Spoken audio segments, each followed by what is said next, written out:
샬롬. 오늘 수요일 하루도 모두들 수고 많으셨습니다. 어떻게 보내셨나요? 어떤 성도님들은 감사함 가운데 오늘 하루를 보내셨을지도 모르겠고요. 또 반면에 어떤 우리 성도님들은 힘겨운 가운데서도 또 우리의 삶에 허락하여 주신 자리를 때로는 버티면서 그렇게 보내셨을지도 모르겠습니다. 여하튼 우리의 모든 삶의 자리는 잊지 맙시다. 하나님께서 불러주신 곳이고요. 또한 그 귀한 사명의 자리를 통하여서 아버지의 이루어 나아가심을 우리를 통하여 반드시 이끌어 가신다는 사실, 우리가 그 사실을 붙잡고 오늘 하루도 마감하기를 원합니다. 오늘은 에스겔서 8장 1절로 13절의 말씀이에요. 지난주 주일 큐티 본문이기도 합니다. 여러분 8장 1절을 한번 보십시오. 여섯째 해 여섯째 달 초닷새에 나는 집에 앉았고 유다의 장로들은 내 앞에 앉아 있는데 주 여호와의 권능이 거기에서 내게 내리기로. 여러분 8장 1절에서 정확한 연도가 나옵니다. 여섯째 해 여섯째 달 초닷새. 자, 여기서 말하는 여섯째 해란 무엇을 기준으로 하느냐? 바벨론의 포로로 끌려왔던 여호야긴 왕이 포로로 끌려온 지 6년째가 되었다는 거예요. 자, 여러분 이걸 다시 한번 이 기준을 우리가 좀 기억하면서 1장 2절을 제가 한번 읽어드리겠습니다. 여호야긴 왕이 사로잡힌 지 5년 그달 초닷새라.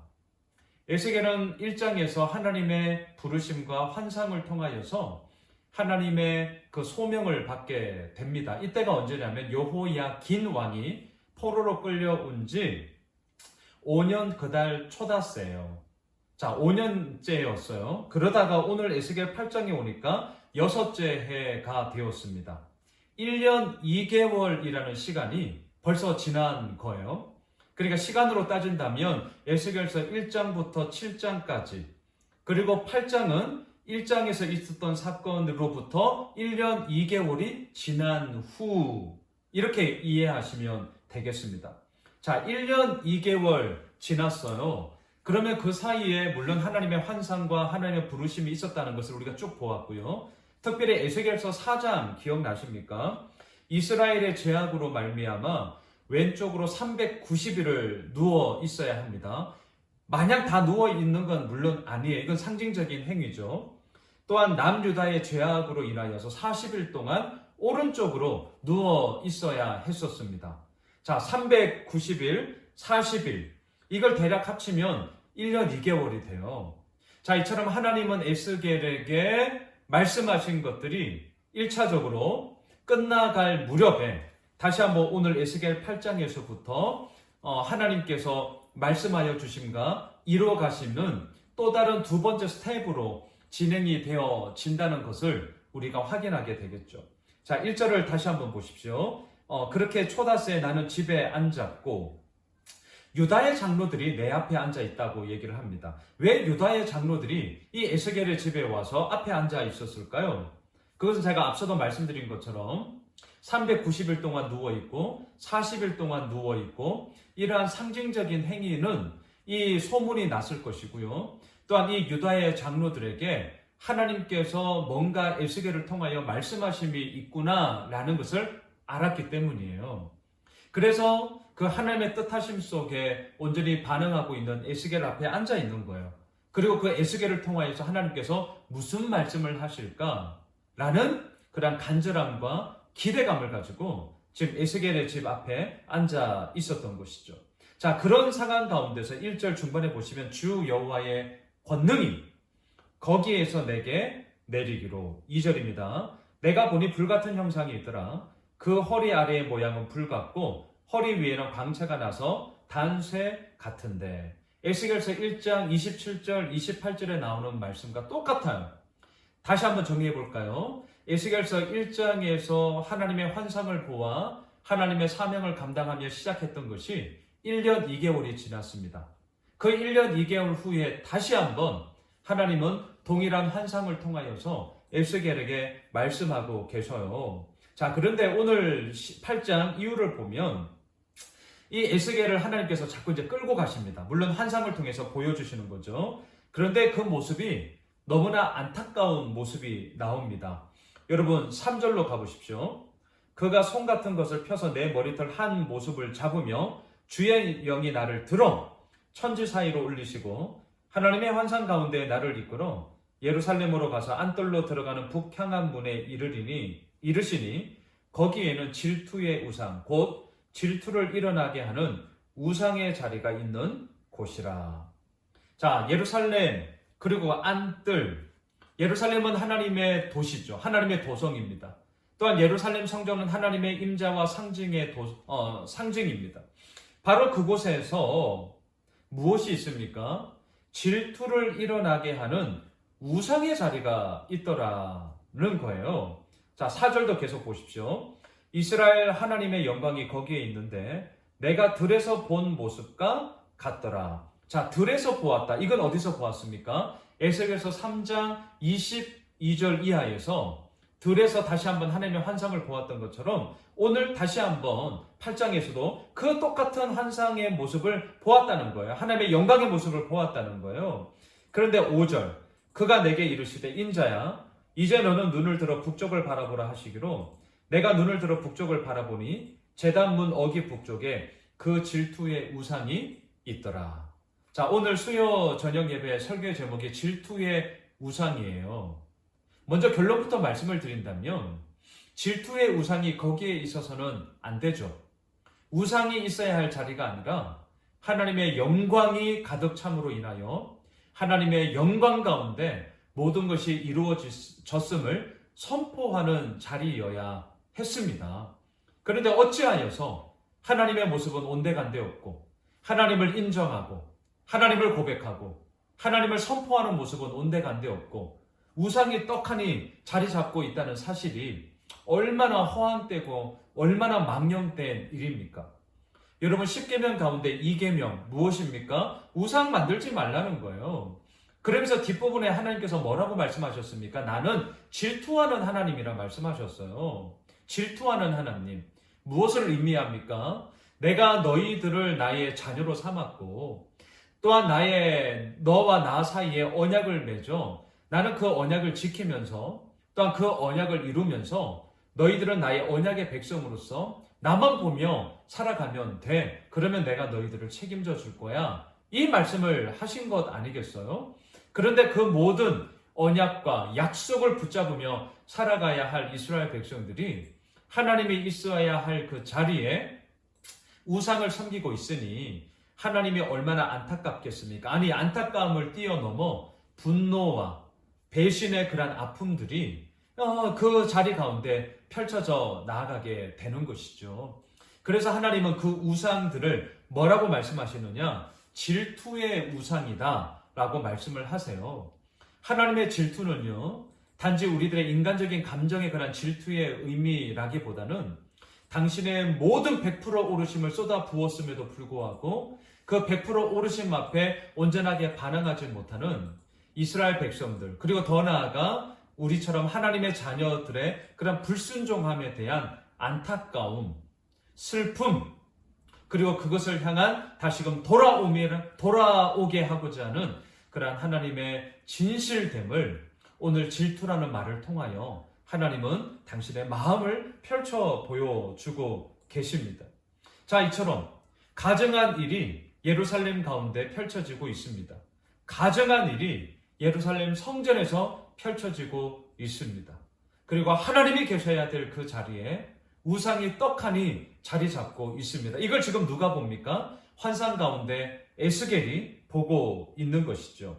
그러면서요, 오늘 본문 8장 6절 마지막 부분에 보세요. 나로 내 성소를 멀리 떠나게 하느니라 너는 다시 다른 큰 가증한 일을 보리라 하시더라.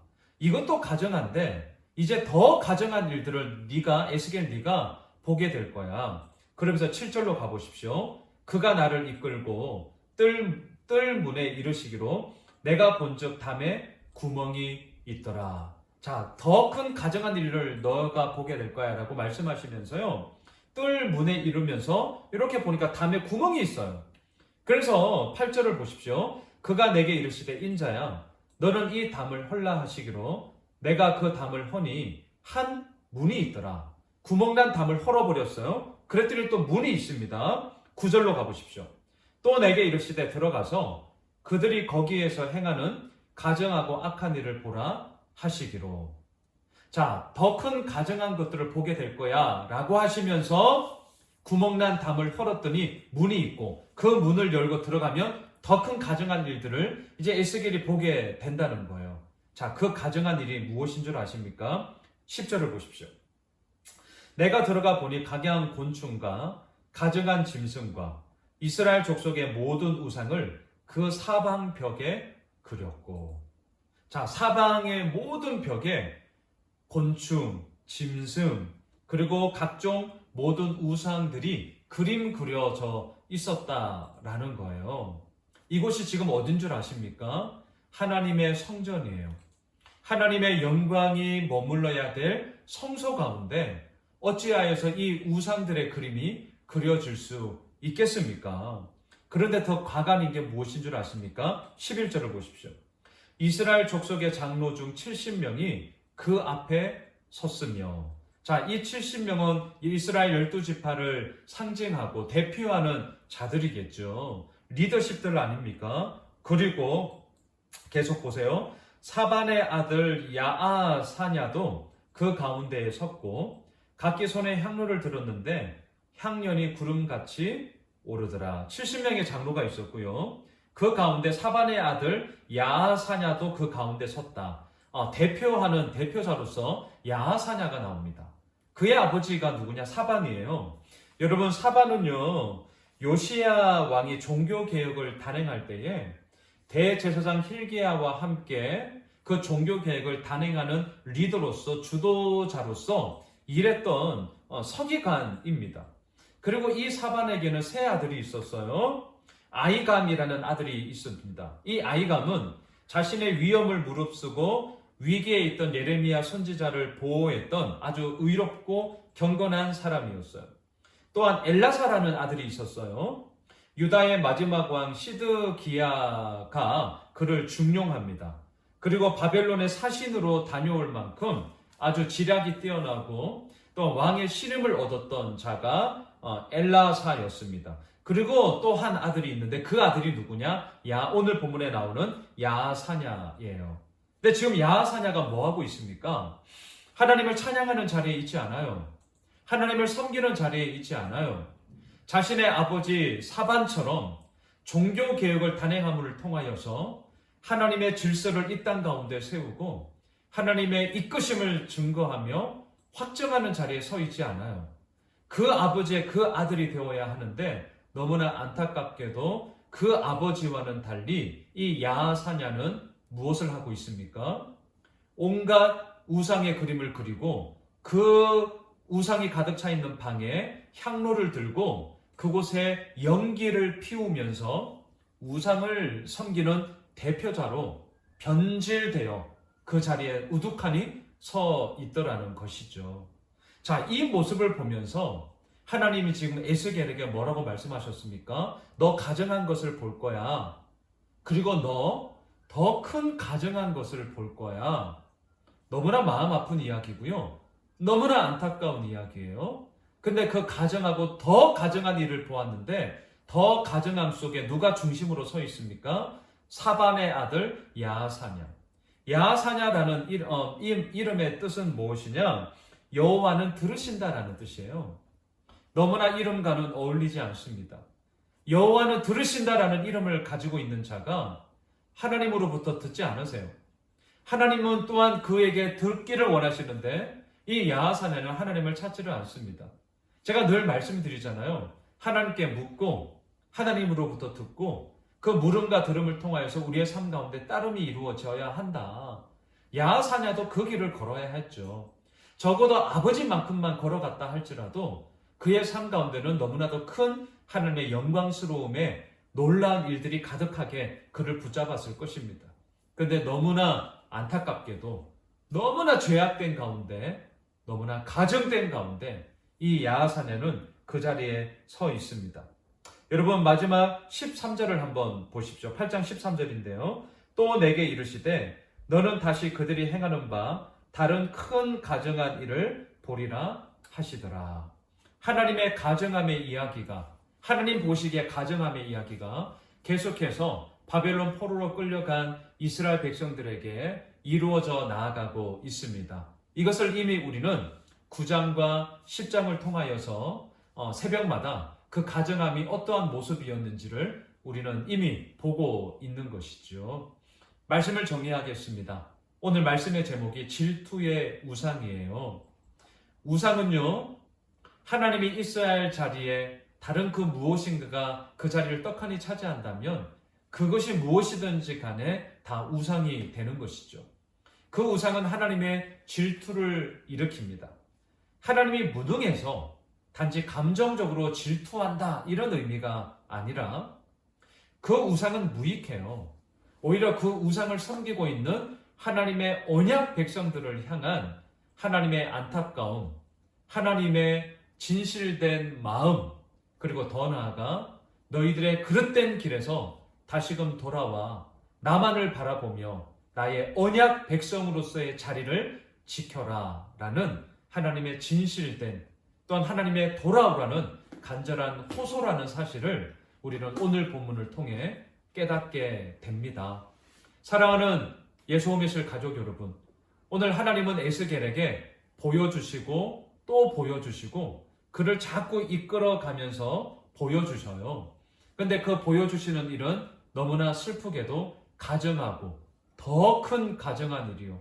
또한 또 다른 가증함의 모습들만 계속 보여주고 있습니다. 우리들의 삶을 통하여 하나님은 무엇을 바라보고 계실까요? 우리들의 삶을 통하여서 하나님은 무엇이라 말씀하실까요? 우리들을 바라보면서 가증하고 또 가증한 일을 보았다라는 평을 우리는 듣지 말아야 할 것입니다. 부족하죠. 연약하죠. 하지만 그 가운데서도 우리들의 몸부림의 이야기를 통하여 너 참 잘했다. 너 참 수고했어. 오늘 수요일 하루도 너 참 고생했다. 너를 통하여서 내가 반드시 나의 놀라운 일들을 드러내 보이게 할 거야. 그러한 하나님의 평가를 우리는 받아야 할 것이며 또한 그 자리에 우리가 함께 서고자 오늘 이 저녁도 에스겔 8장에 함께 서게 됩니다. 바라기는 질투의 우상으로서 하나님이 보시기에 가증함이 아니라 하나님을 향한 진실된 사랑함의 자리에 우리가 서 있으므로 하나님의 기쁨이 되었으면 좋겠습니다. 바라기는 그 기쁨이 우리들에게 더욱더 가득 찰 거예요. 오늘 하루 수고 많으셨고요. 또한 내일도 우리들에게 허락하여 준 그 한 날, 그리고 주님 오시는 그날까지 우리들의 모든 삶의 현장을 통하여서 하나님의 큰 기쁨이 되어지는, 하나님이 보시기에 가증함이 아니라 보기에 심히 좋았더라 라는 그런 귀한 은혜로운 말을 듣게 되어지는 우리 모두가 되시길 주님의 이름으로 축원합니다.